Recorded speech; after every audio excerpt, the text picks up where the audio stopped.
সবাই কেমন আছেন? আশা করি সবাই ভালো আছেন। এই গরমে সবার অবস্থাই করুন।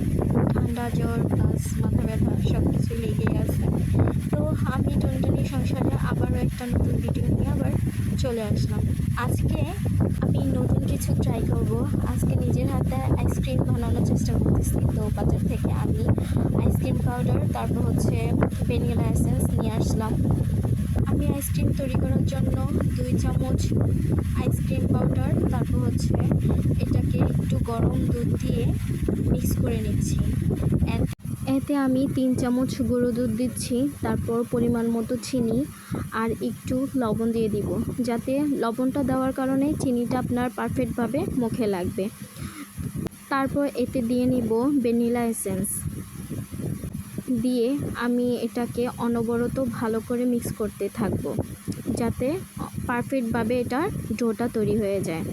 এই ডোটা আমি আবার গরম দুধে আমি অল্প অল্প করে মিক্স করতে থাকব, যাতে এতে দলা পাকায় না যায়। তারপর হচ্ছে এটা সুন্দরভাবে লেয়ারটা তৈরি হয়ে যায়।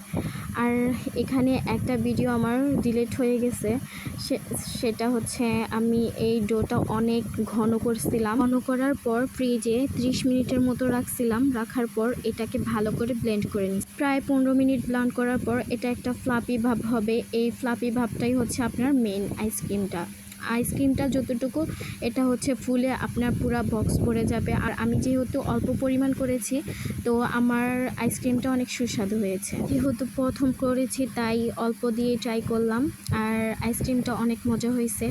বাজারে কেনার চাইতে ঘরে তৈরি জিনিসগুলো অনেক স্বাস্থ্যসম্মত হয়।